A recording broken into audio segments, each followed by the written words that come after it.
Pasca pemungutan suara 17 April, tokoh-tokoh di tanah air memiliki tanggung jawab moral untuk mendinginkan suasana. Maklum, kompetisi politik pada pemilu 2019 terbilang panas. Tokoh-tokoh politik jangan memprovokasi masyarakat dengan berbagai isu yang tidak dapat dipertanggungjawabkan. Masyarakat sendiri harus bijak dan dewasa menyikapi segala provokasi tersebut. Dan untuk membahasnya sudah ada Wakil Sekretaris Jenderal PBNU Mas Duki Baitlawi. Selamat pagi. Assalamualaikum Mas Duki. Waalaikumsalam. Gimana kabar Mbak? Alhamdulillah baik. Kita sudah melewati pesta demokrasi 5 tahunan. Saya ingin tahu dulu pertama dari pendapat Anda Mas. Seperti apa Anda menilai jalannya pemilu 17 April kemarin? Ya ini saya kira pemilu yang luar biasa. Tingkat partisipasinya juga luar biasa. Dan kita juga bangga karena ini diapresiasi oleh tokoh-tokoh di seluruh dunia. Maklum saya kira kenapa para tokoh mengapresiasi, karena ini adalah demokrasi terbesar di dunia yang diselenggarakan oleh umat muslim moderat ya di dunia, yang berpusat di Indonesia dan berlangsung damai. Oleh karena itu, karena ini adalah sesuatu yang besar dan membanggakan, berlangsung dengan damai dan baik, ya kita mesti jaga bersama-sama. Terutama dari kalangan elitnya harus menjaga dengan baik, karena kalau yang saya lihat potensi di kalangan umat, di kalangan rakyat itu sudah sangat-sangat positif. Bahkan ada semacam rekonsiliasi ya, sudah menyelesaikan segala perkara walaupun masih ada hangat-hangatnya dikit gitu. Kalau saya melihat misalkan di lini media sosial begitu Mas, meskipun kita menjalani dengan damai, tapi rupanya nih masih ada juga misalnya suasana-suasana yang panas begitu ya, masih belum kondusif. Ini bagaimana kita melihat ada misalkan ada pendapat misalkan wah ini ada kecurangan, ada juga pihak-pihak yang sepertinya memprovokasi. Bagaimana menyikapi hal-hal seperti ini? Kalau masih panas saya kira wajar, tapi saya kira akan mereda. Tetapi dengan syarat saya kira elitnya tidak memprovokasi ya. Artinya apa? Modal utama dari demokrasi itu kan memang harus siap kalah dan siap menang gitu kan. Lah, siap kalah itu penting. Bukan hanya siap menang. Kalau demokrasi di luar negeri yang sudah lebih matang, seorang kandidat itu biasanya menyiapkan 2 pidato. Yang satu adalah pidato kemenangan, yang satu adalah pidato kekalahan. Jadi siapapun yang terjadi, apapun yang terjadi, maka mana kalah atau menang sudah disiapkan pidatonya. Itu artinya ada siap mental. Di sini juga harus begitu, harus ada pidato kemenangan dan harus pidato kekalahan. Jangan hanya kemenangan yang disiapkan, berbahaya itu. Baik, meskipun pemilu sudah selesai dan juga kita masih belum tahu begitu ya secara resmi hasil dari KPU siapa yang akan keluar sebagai pemenang begitu. Kita masih punya sekitar kurang lebih 34 hari atau 33 hari ke depan hingga menunggu putusan dari atau hasil dari KPU. Bagaimana sebaiknya para tokoh menyikapi ataupun juga berperan untuk menjaga selama 1 bulan lebih ini, menjaga atau mendinginkan suasana, Mas Duki? Ya, saya kira para tokoh itu punya fungsi yang luar biasa yang disebut dengan fungsi keteladanan ya.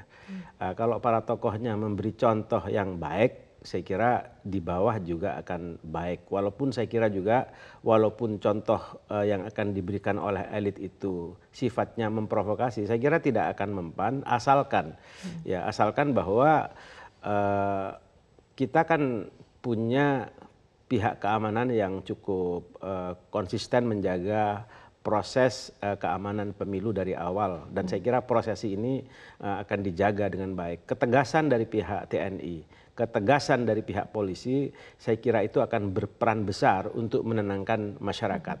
Ini saya kira fungsi dan yang penting ya untuk terus ditegaskan. Yang kedua adalah peran dan fungsi tokoh sebagai key person ya, kunci-kunci masyarakat. Apakah itu ulama, apakah itu tokoh-tokoh agama-agama yang lain, semuanya itu mempunyai fungsi-fungsi integratif untuk menenangkan suasana. Karena pada dasarnya negeri ini terbangun dengan modal sosial yang luar biasa. Apa? Yaitu kita sudah terbiasa membangun silaturahim bukan hanya karena saya sesama agama dengan saudara saya, tapi juga karena sesama bangsa yang disebut dengan ukhuwah watoniyah, bahkan ukhuwah insaniyah itu sudah berkembang sangat baik di Indonesia, dan itu saya kira modal sosial yang luar biasa yang ini juga harus kita jaga bersama-sama. Oleh karena itu, kalau ada sekelompok kecil yang akan memprovokasi, insya Allah tidak akan mempan. Tidak akan mempan, begitu ya. Tadi Anda mengatakan menjaga silaturahmi. Betul. Tadi Presiden dan juga calon petahana Joko Widodo mengatakan ada niat untuk bertemu dengan Prabowo Sandi. Kemudian bahkan sudah mengutus orang begitu untuk ini sudah langkah yang tepat. Saya kira sangat bagus. Dan ini berpengaruh juga untuk meredam suasana menurut Anda?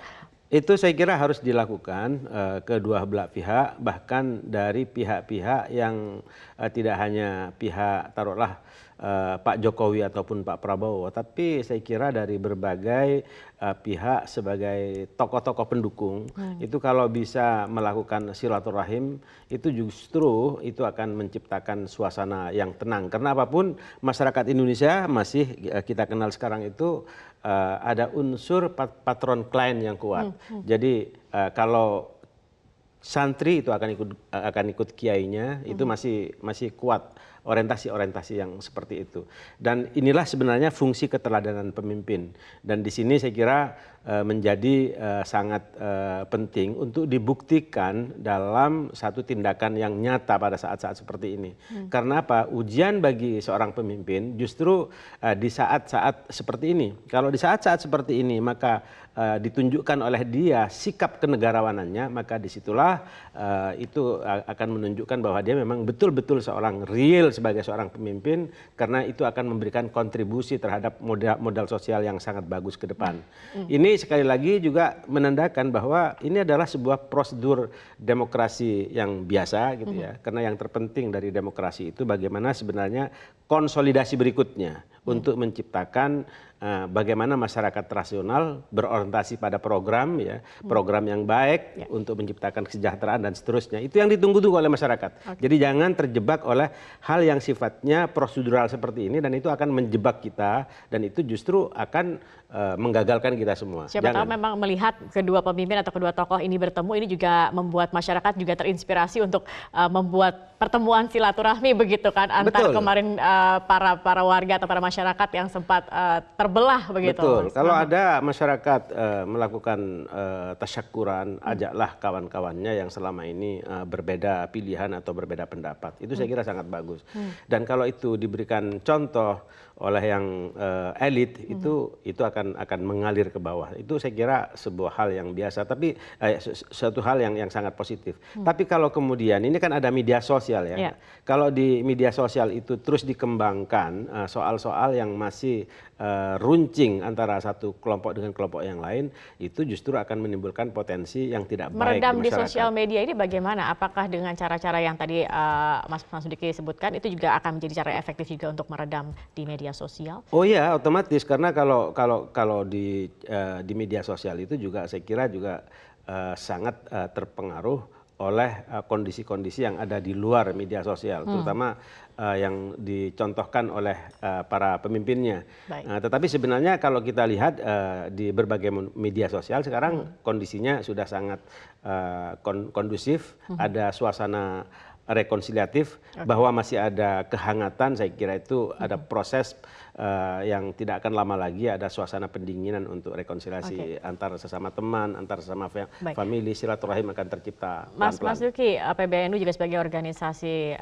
Muslim besar begitu ya, organisasi Islam yang besar. Bagaimana juga peran dari PBNU sendiri untuk meredam suasana, kemudian menyatukan kembali masyarakat, mendinginkan suasana. Seperti apa peran dari ya, saya kira Nahdlatul Ulama sebagai organisasi Islam yang moderat ya, dia menjadi salah satu tulang punggung Islam moderat di Indonesia, bahkan di dunia. Tentu saja orang berharap bagaimana kontribusi dari Nahdlatul Ulama terhadap soal ini. Kami sebenarnya sudah banyak kami lakukan untuk menciptakan suasana tenang itu. Pertama, tentu saja kami juga sudah melakukan langkah-langkah seperti membuat surat-surat edaran, memberikan himbauan, bahkan kami sudah memberikan instruksi kepada pengurus-pengurus wilayah. kepada pengurus-pengurus cabang, yaitu tadi untuk menciptakan suasana tenang, jangan ada suasana gaduh.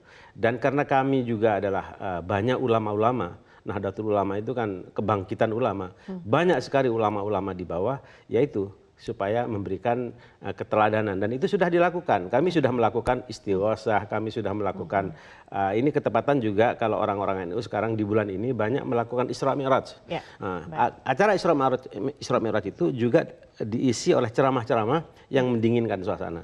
Dan itu insya Allah akan terus kita lakukan sampai semua gawe prosedur demokrasi atau pemilu ini bisa selesai nanti. Baik.